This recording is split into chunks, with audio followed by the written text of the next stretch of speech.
Okay, I'm back. Ah, bakit nga ba kinakailangang seryosohin ang buhay?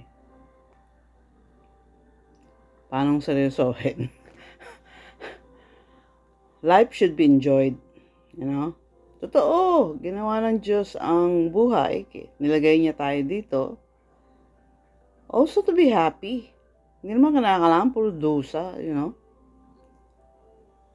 Pero hindi naman pwedeng ang dahilan lang ng ating existence ay magpakasaya, gumimik forever. Sa heaven yon, hindi dito.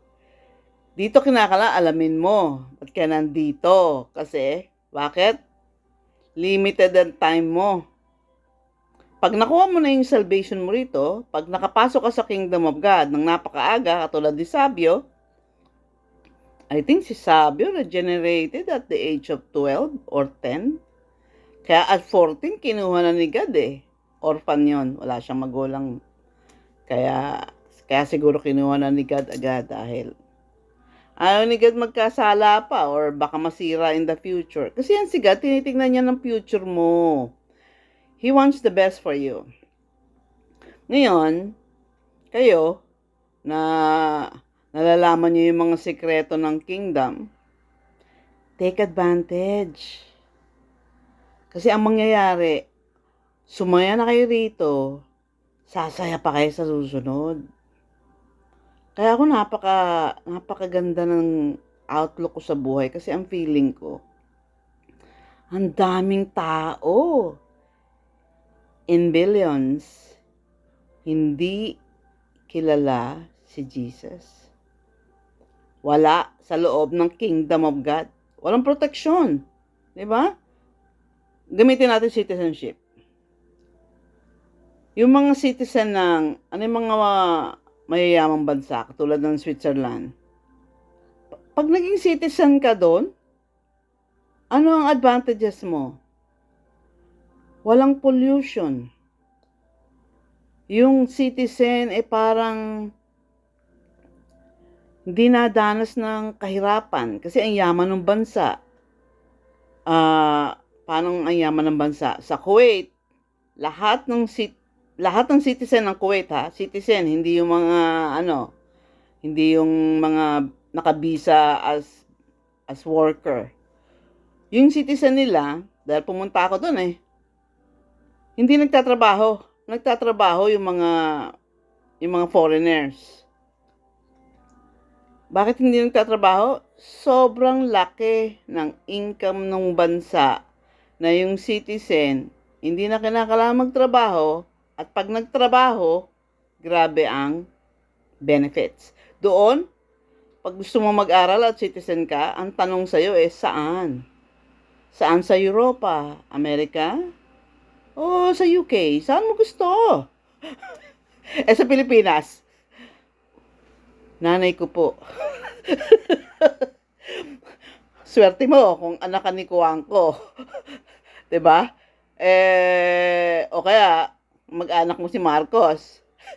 Paano kung hindi? Paano kung si Humaya ka lang? My gosh, pag naaalala ko yung pagiging working student ko. Nakatayo ako sa bus from Ayala. Pagdating ng UE, lantang-lantang gulay na ako kasi maghapon ako nagtatrabaho. Pinipilit ko na lang ipasok yung naririnig ko. Kaya malaki ang nagagawa ng desire Gusto ko na matulog. Katulad ng mga ibang classmate ko, parang gusto na matulog na Kasi yung klase hanggang 5 to 9 ako 5, 6, 7. Kung nagsimula ka ng araw mo at 5 a.m., 9 o'clock, that's too much. Kaya ang working student, hindi joke yon. Dinanas ko yon. Tagal din yun Kaya nung lumaki na sweldo, sabi ko sa sarili ko, I deserve to stop.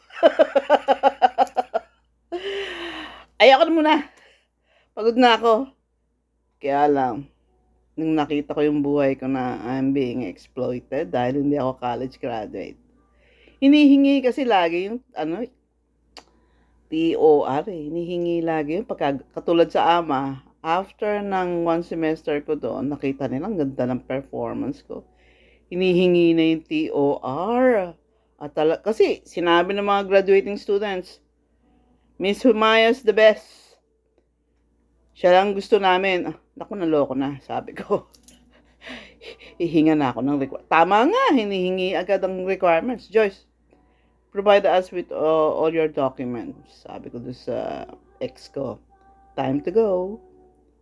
Hindi ako pwede dito. Anong ibibigay ko dyan? So sabi niya, bibili ako ng TOR. He tried his best to buy me documents. Hindi nag-work. Ayaw ni God.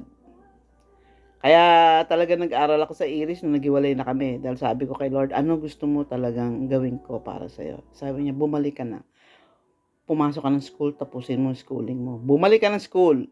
Laconic kasi magsalita si God. Laging laconic. Go back to school. Niisip ko, go back to school. Wala naman akong... Sabihin, yung pera is hindi akin. Sa mga pamangking ko yun eh. So, I'll sacrifice. Dito ako sa tapat ng bahay. Malapit lang sa bahay namin. All I need to do is cross the street. Iris na. Yung Iris sa uniform pa lang, ayoko na eh. Alam mo yun? Social climber ako. So, ayoko ng image. Parang, pangmasa. Oh my gosh. Ko yung pamangking ko nasa Lasal at nag-aral sa San Agustin. Sa loob ng Forbes Tapos si Joyce Humaya sa Iris. Anong sagot ni God? Nag-iinarte ka? Susunod ka? Hindi. Susunod po. Kaya pagdating sa Iris, tanungin mo sila kung may drama ako doon. Wala, talagang hindi ko sinabi doon kung ano ako nung nakaraan. Hindi ko sinabi. Alam nyo, marketing director na ako. Ang nalaman lang nila is nag-work ako sa magazine. Tapos sabi nila, patunayan mo nga, may kopya pa ako ng magazine ko. Mga 2 kopya dun sa bahay namin. Dinala ko sa school, pinakita ko. Ayan Joyce Humaya, Senior Account Manager. Sa isisig ko lang, paano pa pag nalaman yung marketing director ako ng Channel 9 na Itbulaga, yung program. Nasira yun sa halagang nasira dahil sa bribing na ginalaw. Sabi ko sa inyo ang demonyo nahanap lang ng timing para wasakin ka eh. Okay, let's go to the real topic. What's the real topic? Bakit kinakailangan mo maging spiritual ng maaga? Parang ganito yan. Kahit yung, earthly life mo, kung gusto mong ma-enjoy, may enjoy mo yun kung tapos ka mag-aral. Kaya nga laging ipinipilit ng mga magulang, mag-aral ka kung pwede with honors. Hindi ka lang dapat magtapos with honors para hindi ka mag-a-apply ng trabaho. The government, the society will be hunting you. Ikaw ang hahanapin. Turo ng tatay ko yan eh. Lahat ng turo nun, puro pampayaman. Kaya nung naging na ako, very, nung nagkakaedad na ako, when I was, I think, na 35, we were talking like 2 adults. Kinukwento ko, ang sinishare ko sa kanya is, it's not bad to get rich. Kahit si God ayaw na wala tayong makain. Meron nga siyang tinatawag na divine prosperity. Kasi pag sinunod mo talaga yung kanyang mga principles, hindi ka pwedeng yumaman eh. Tingnan mo, kung hindi ako, gumawa ng corruption na yon na 10,000 lang, ay wala, sobrang yaman ko pa. Dahil marketing director na ako eh. Ano pa susunod? Nasa pinakamataas na ako na position eh. 'Di ba? Pwedeng consultant na. But then, sumablay nga lola nyo, natukso. Joyce, pang gimmick na lang natin to. I was thinking, that's nothing. Kasi, pwede kong bayaran yun eh.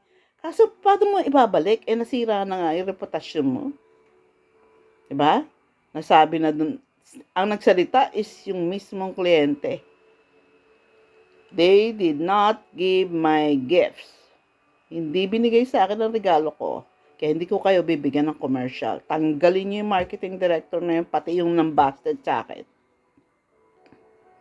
Pwede akong lumipat ng magazine, pwede akong lumipat ng pwedeng sa radyo na lang ako. But then, sa akin, ano na yun sign na ni God na parang, honey, you're not for this. Talagang ako nagpapatanggal sa'yo. 7 times ako natanggal Parang, alam ba yung 7? 7, that number in the Hebrew culture is perfect. Parang, perfectong umalis ka na. Yung pala, talagang gustong-gusto niya ako sa ibang field. Nilagay lang kita sa advertising for you to see how rotten the world is. But I want you in teaching. Kasi sabi ko nga sa'yo, nung nagturo ako sa ama, doon ko na-discover na, wow, para akong fish in the ocean. Parang, oh gosh, this is life. Kahit hindi mo ako bayaran, magtuturo ako. At ginawa ko talaga yun. Nag-volunteer ako sa DASMA. Nagtuturo ako ng walang sweldo. Tapos lahat ng teacher doon tinatanong ako, bakit hindi kayo nagtuturo, professionally? Sabi ko, hindi ako nag-aaral Ay, napakagaling niyo po. Kasi lahat ng estudyante ko, kayo inaantay pag Wednesday. Sa isip-isip ko lang, walang pera dyan Tapos na-meet ko yung ex ko, ang turo naman sa akin, mag-PhD ka lang. Pag nag-PhD ka, 500 an hour. O sabihin natin naka-4 ka. 2,000 a day, that's not bad.